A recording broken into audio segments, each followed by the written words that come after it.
Kia ora, I'm Chelsea Daniels, and this is The Front Page, a daily podcast presented by the New Zealand Herald.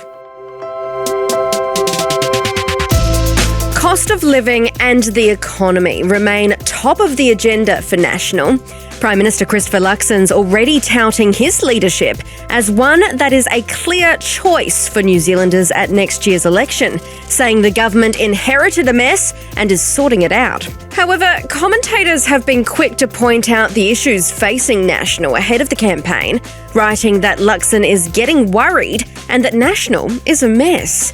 So, as the battle lines start getting drawn in the beehive, what is ahead for politicians?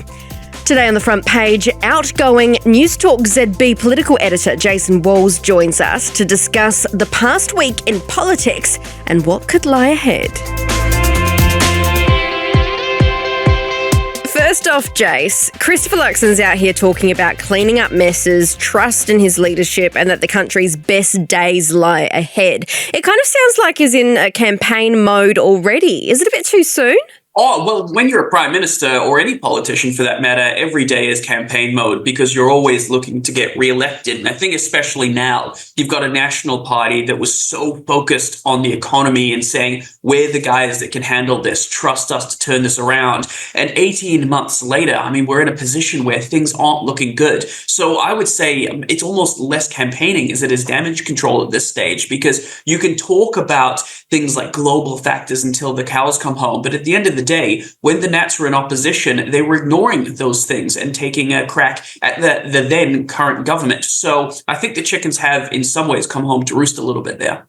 Do Winston's small array of random bills being put into the biggie tin spell a bit of, preparation from New Zealand First? Maybe they're slowly trying to back away from the coalition. Well, I mean, I just talked a moment ago about how every politician is always in campaign mode. There is nobody more so than Winston Raymond Peters, always in campaign mode. And listen, this is it's an interesting phenomenon, this New Zealand First, I would say, clogging the biscuit tin with some fairly irrelevant sort of bills. Because if you're in a government party, you have the ability to put things on the government agenda. And some of these things about, only flying New Zealand flags outside of New Zealand government buildings, which is a nod to things like the LGBTQI plus flag and various other different flags that he's just making into these culture wars and giving it the shroud of authenticity by putting it in the biscuit tin means that I think he thinks that it's going to have more of a pull with the public, where it's actually not. I mean,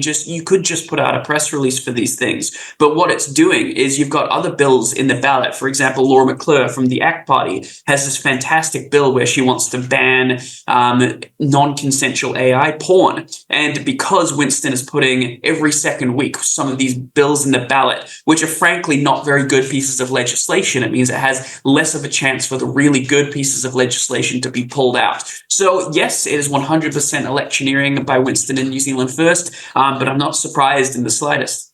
We had Chris Hipkins on the podcast the other week. He seems to think we should have a little look about how MMP works. I differ a bit from the current government in the sense that, I respect the important constituencies the smaller parties represent. And I also respect that we compete with them for votes too. I don't think under MMP the smaller parties should call all of the shots. I still think that the bigger parties have a mandate to reflect the view of a much larger section of the electorate. And so I do think under MMP you need to kind of keep proportionality in mind. Yes, there should be some concessions and some trade-offs to the other parties in order to form government. But that doesn't mean that you should be doing things that you specifically told the electorate before the election that you weren't going to do. What do you make of that suggestion? I think it's kind of ironic coming from Chris Hipkins, who will probably be working with, if he gets into government, Tea Party Māori and the Greens, who will have a disproportionate impact. Because if you just look at their rhetoric now, and I know things do get toned down a little bit when you're in government, but that will be a case of the tail wagging the dog in numerous circumstances. And frankly, I mean, that's just the system that we have in New Zealand. We have an MMP system where we don't have one party that has all the power. They actually do have to have communication and consultation with some of the smaller parties. But it's in Chris Hipkins's best interest to call out the government for the sort of what he considers to be the more fringe aspects of the right, because it's going to turn a lot of middle voters off. But he's got to be careful because, it's throwing stones in a glass house, because when it comes to the election or even beforehand, you get parties on the right-hand side saying the exact same thing about Chris Hipkins rather, and the further left of that political spectrum with Tea Party Māori especially. How do you reckon everything's going at the moment? I mean, it's hardly been a coalition of chaos, has it? No, it hasn't. And I will always say this, and it's one of my lasting memories, or one of my lasting opinions of politics, is that Chris Luxon put together an extremely good coalition agreement. I mean, it's just, again, we have to, and we forget about this sometimes, but we have to remember that it's 3 parties in a coalition. That means you've got 3 parties around the cabinet table. It's never been done before. We've had confidence and supply mixed in with coalition with the last Labour government and various other iterations in the past, but 3 actual parties in a coalition government. Of course, we got people saying it was going to be a coalition of chaos, because you look at Winston and you look at Seymour. I mean, when they were in opposition, they were literally threatening to fight each other. I don't use the word literally often, but they were literally meet me outside. There'll be 3. Winston was talking about how he'd hit David Seymour and he'd have to call the ambulance. This actually happened. It was just this Wild West time in politics. And now the 3 of them are sitting around the cabinet table being all hunky-dory with each other. Of course, people were saying that this was going to be a coalition of chaos. But because that coalition agreement was crafted so intricately, it meant that we've seen them have their little scuffles. I'm sure that there has, and as I understand it, quite a lot of disagreements behind the scene. But as long as they stick to the legislative agenda that they've put forth, that's exactly what they've promised to the New Zealand voters. A few commentators for the Herald have written about the potential concerns facing National. So Audrey Young wrote that Luxon is getting worried about National's messaging not getting through. Simon Wilson said that National is making a hash of things. And Matthew Hooton has declared that Luxon is living on borrowed time. Not exactly the best headlines for them at the minute. What's causing this trend of headlines, I suppose? It's just grim out there. It's just grim. It's the economy, stupid. Not calling you stupid, of course, Chelsea. Love your work, but it's the old phrase. National got into power by saying that they would fix the economy. And as Chris Hipkins has pointed out, it's been 18 months and it's not fixed. You do have Chris Luxon, on the other hand, saying things like, well, it's going to take more than 18 months to turn it around. But it was Nicola Willis saying, listen, 2025 is going to be better. Just wait for those interest rates to filter through. And we just was it Thrive for 2025 at one point, wasn't it? Survive for 2025, I think it was, because things were so grim in 2024. But hell, I'm not thriving. I'm not sure that you are. I mean, I'm looking down the barrel of a massive loss in the house that I own. And, we've got a lot of my friends that are moving overseas. A lot of it is getting quite personal now, and people vote on the personal. And if it starts to impact you, it starts to affect you. If you start seeing some of your friends, some of your colleagues losing their job, as we see unemployment ticking up, that starts to become a problem, and people want to look for someone to blame. Well, do you think the government has is aware of the impacts of cost of living? We had some worrying unemployment stats out this week, but Finance Minister Nicola Willis said people were taking a glass half empty approach and once again blamed the previous government. Yeah, and listen, I kind of do feel for Nicola Willis on this one, because she is right. Treasury were expecting, I think, a 5.3, 5.4% unemployment rate. We got 5.2. So it is better than expectations. It's better than what a lot of economists were expecting, but it's still right up there with the highest unemployment rate since 2020. So, I mean, you've got to look at it. You could do a glass half full and you could do a glass half empty. Of course, Nicola Willis is going to do the glass half full, because the buck stops with her with something like that. But you just need to take a little bit of a historical perspective on unemployment.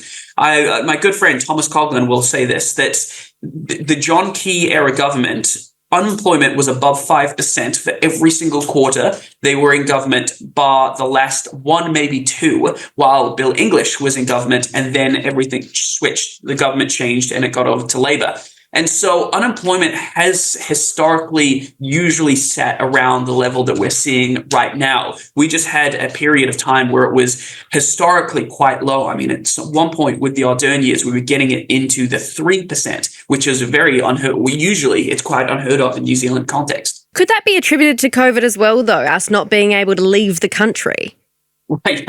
You've got to look at the fact that there are so many people leaving. You've got to start asking some questions about that. And if there's more people here, there was a lot of government subsidies at that time. Of course, there was if the government didn't do the wage subsidy scheme, it would have been a lot higher. Obviously, that's just how it works. So, I don't think it is as pure market-led economy as the Labour government would have had you believe at the time. There was a lot of government interventions, but still, if people are just looking at the raw numbers, which I will say again, the Nats did when they were in opposition. So you've got to compare apples to apples on these sorts of things.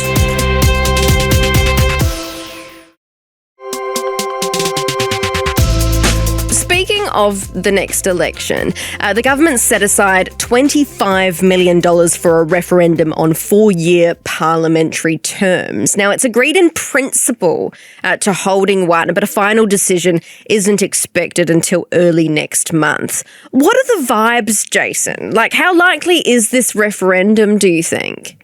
That's a bit of a toss-up. I think that they've talked about it for a while, and it may or may not be at the next election. I mean, the fact that they set funding aside for it is a pretty indicative nod to the fact that it will be happening. But I think the more interesting question is, where does the New Zealand public sit on this one? Because I think absolutely 4-year terms. I mean, you look over at the UK, for example, 5 years, I think is too long. 3 years is too short because you have 1 year to kind of get your feet under the desk and figure it all out. You have a second year to be like, okay, I know what's going on here. Let's try and move something through. And then you've got the third year that is actually you're more or less campaigning for a lot of the time. And voters know that. And so what tends to happen is say, okay, we'll give you at least 2 terms. And then it gets to the point where it's too long. It's a default 6-year term. So having it 4 years kind of cuts both ways because it means that voters will be less sympathetic to the argument to say that, they've only had 3 years. We'll give them another go just to see how they go, because 4 years, you really should be starting to get something done. At the same time, it's not too short to say that,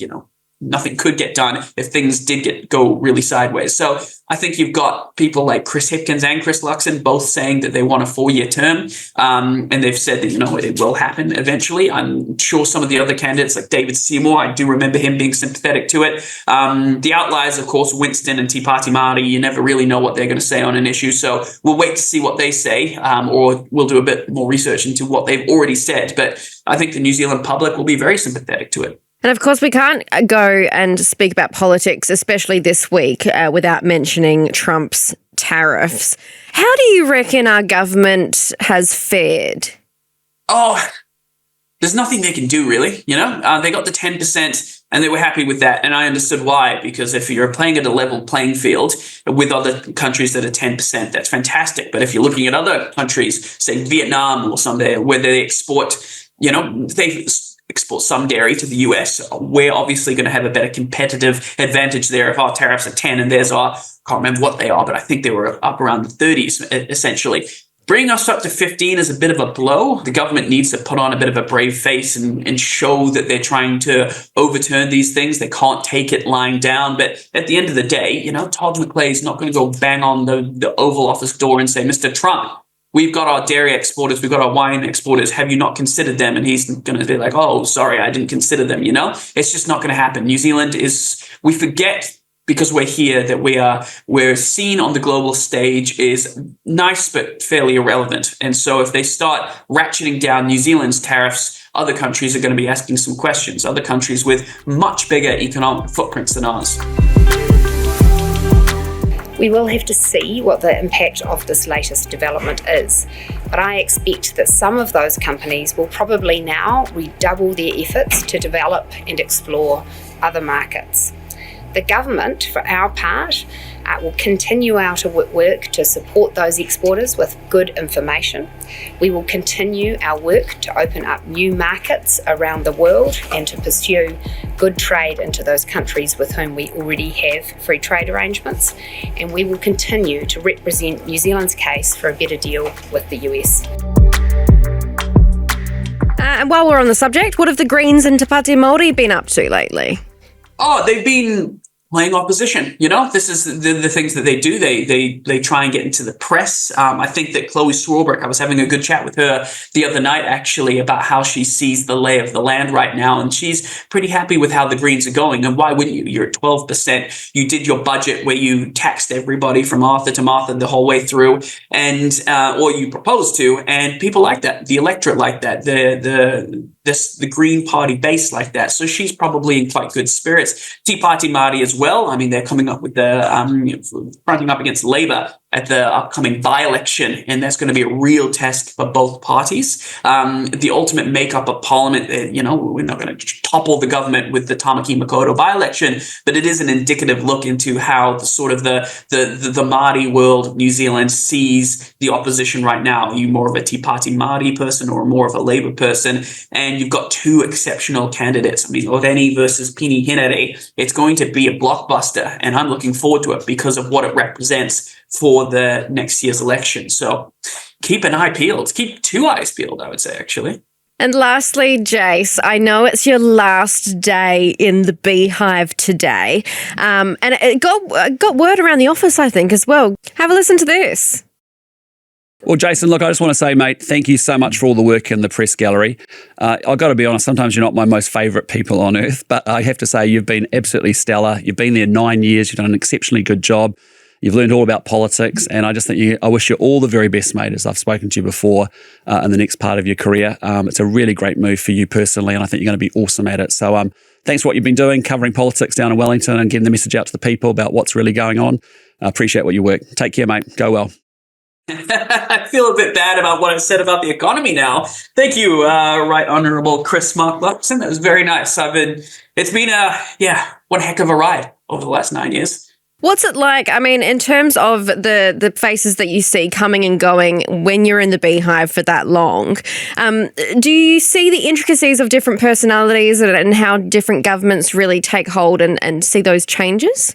Yeah, I mean, the thing about politics, and it's going to sound cheesy, but bear with me, it is really about the people. And I can say genuinely with my hand on my heart that everybody here that I've talked to is here because they want to make a difference. So it doesn't matter if you're on the center left, the far left, the center right, the further right. Everybody here is here because they genuinely they've been voted in by a constituent base that they really want to represent. And it's been one of the best things about being a gallery reporter, especially more of a senior gallery reporter, is you get to see the people behind the scenes and you get to talk to them and actually find out what makes them tick. And they're all really... they get along is the thing. Like there was the other night, I'm sure they won't mind me saying this, the two polar opposite people in Parliament would probably be Stephen Abel from the Greens and Simon Court from ACT. And the other night we were having some drinks in the gallery and the two of them were talking like old friends. And it's those sorts of things that I really love about this place, is that there's a lot of theatre, there's a lot of argy-bargy when the cameras are on, but when they're off, actually people get along. And in select committees and in various different places that we don't usually see, there's a lot of people working together to make this country really great. So after being here for so long, I mean, I've covered some crazy stories, some incredible times for New Zealand, but I'll remember the fact that at the end of the day, people are genuinely here to make this country a better place, and we're really well served by our politicians and the press gallery, of course. What a great group of people, especially the Newstalk ZB office and the Herald. Thanks for joining us, Jace. No problem, my friend. That's it for this episode of The Front Page. You can read more about today's stories and extensive news coverage at nzherald.co.nz. The Front Page is produced by Ethan Sills and Richard Martin, who is also our editor. I am Chelsea Daniels. Subscribe to The Front Page on iHeartRadio or wherever you get your podcasts, and tune in on Monday for another look behind the headlines.